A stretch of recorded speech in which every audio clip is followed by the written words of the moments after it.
Ever get that feeling when you're stuck in another online survey? Like, ugh, wouldn't it be great to actually talk to Oh, someone? tell me about it. Those things can be brutal. Right, you're just clicking boxes, not really having a conversation. But what if you could get those deep, insightful answers you get from a chat, but, at scale? Well, that's what we're digging into today. AI interview bots. AI interviews, huh? Yeah. We're looking at this blog post by a researcher, Susanne Friese, who really put a platform called Qualia through its paces. It used to be called Story Survey, but Qualia's got a better ring to it, don't you think? Kitchier, yeah. So what is this qualia thing? Basically, it lets you create these interview guides, but the interviewer is an AI. Sounds wild. AI interviewing people. Now, that's something I got to hear more about. Right. And Suzanne was using it for, like, opinion research, even some qualitative social research. Okay, now that's where it gets really interesting, because that's always been the challenge, hasn't it? Getting that rich qualitative data. You can't just throw a survey at that. Exactly. And that's what makes this AI thing so fascinating. It's like suddenly we could be doing these in-depth interviews with tons of people, Yeah. globally even. That's huge, because then it's not just about replacing human researchers, which is what everyone always jumps to, right? It's about giving us this whole new way to understand things. Totally. It's like, imagine AI being the one to do all those interviews, going everywhere, talking to everyone, and then researchers like Suzanne, they get this gold mine of data to analyze. They can focus on the so what, the big picture. I like it. Right. And the way Qualia works is fascinating too. Suzanne walked us through the whole setup process, and it's not just about typing out questions. Uh-huh. You're basically creating this whole interview guide for the AI. It's like giving instructions to like a real interviewer. You're coaching the AI, basically. Interesting. Yeah. And one thing they really emphasize with Qualia is this idea of causal narratives. So it's Mm. not just about surface answers, it's about getting at the why behind people's thought. Digging a little deeper. Yeah. Like imagine you ask someone why they like a particular brand, right? A regular survey, it kind of stops there. But the bot's designed to then ask about the experiences that made them like those things. Oh, so getting those connections, the whole chain of reasoning, that makes sense. And then get this, respondents can switch languages mid-interview, and the bot just rolls with it. Whoa, seriously, that's impressive. Right. It's like having a real-time translator built in. So we're talking global reach on a whole other level, and all this is powered by some pretty serious tech, too. Oh yeah, you don't just whip up an AI interviewer on your lunch break. What's the magic behind it? Well, think React front end, Node.js for the back end, all on those trusty AWS servers. But the star of the show, the brains behind it all, is GPT 4.0. GPT 4.0, that's the big one these days, isn't it? What's it actually doing in this? Right, so what makes GPT 4.0 so special, especially for this, is its ability to understand and respond in context. So it can actually hold a nuanced conversation, follow instructions, even grasp things like cause and effect. This isn't just some chatbot spitting out canned responses. This is AI that can actually think. Okay, so we've got our super smart AI interviewer all set up. But how'd it do in the real world? Well, Suzanne, she did something really meta.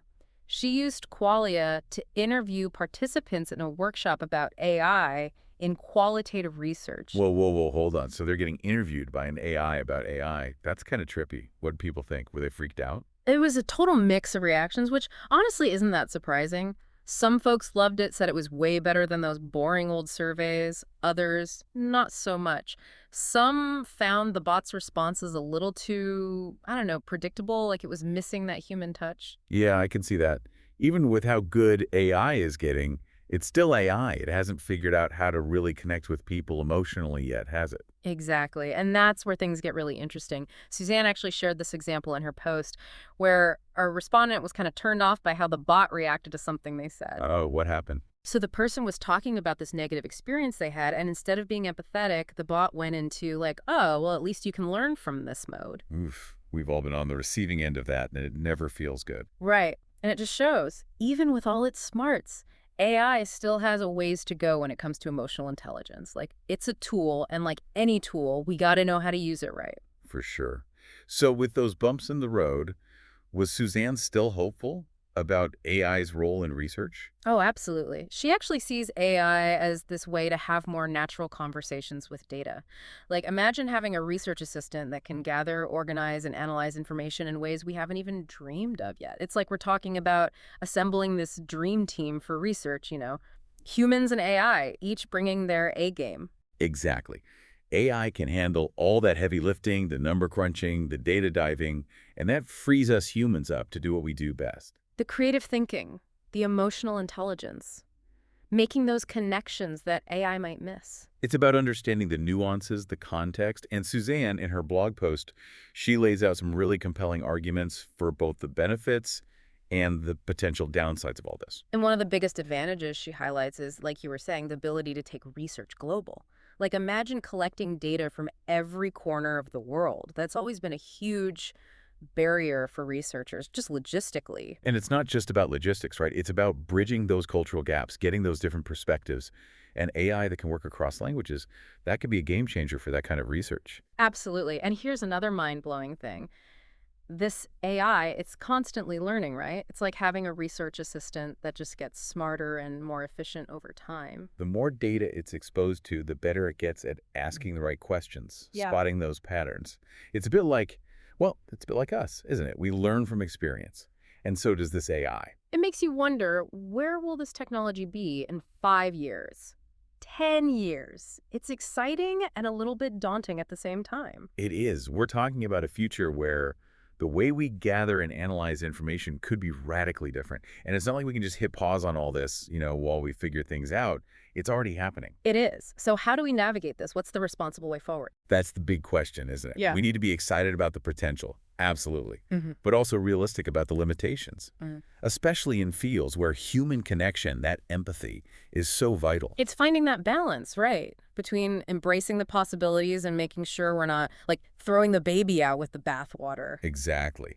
And I think Suzanne's experience, it gives us a really valuable framework to think about all this. It definitely does. It's a glimpse into a future that's not some far-off sci-fi movie. It's right around the corner. And it brings up some pretty big questions, wouldn't you say? Definitely. And I've got one for our listeners, something to chew on as we wrap up this part of our dive. Oh, let's hear it. Here it is. As AI keeps evolving, how do you think it'll change how we gather and analyze information? What new possibilities will it unlock? What new challenges will we need to solve? Yeah, those are big questions for sure. And it makes you realize this isn't just about some fancy new tech, is it? It's about how we choose to use it, how we integrate it into our lives, our work. Exactly. And that's something Suzanne's experience really drives home. It's like, yeah, we should be excited about the potential here. Right. But we also can't just throw caution to the wind, Especially in these fields where that human element, the empathy, the understanding, that's so crucial. It's about finding that balance, like you were saying before. Right, finding that sweet spot Right. where AI can amplify our abilities, not replace them entirely. Suzanne's deep dive into Qualia has given us a lot to think about. It feels like a real turning point in how we approach research, It does. It's like we're catching a glimpse of the future. A future where AI isn't just this tool, but a collaborator, helping us understand the world around us in ways we never thought possible. Well said. And on that note, I want to thank you, and of course all our listeners, for joining us on this deep dive. It's been quite a journey. It has. And remember, this conversation about AI, it's not over. It's just beginning. So keep those questions coming, keep exploring, keep that curiosity alive. Until next time.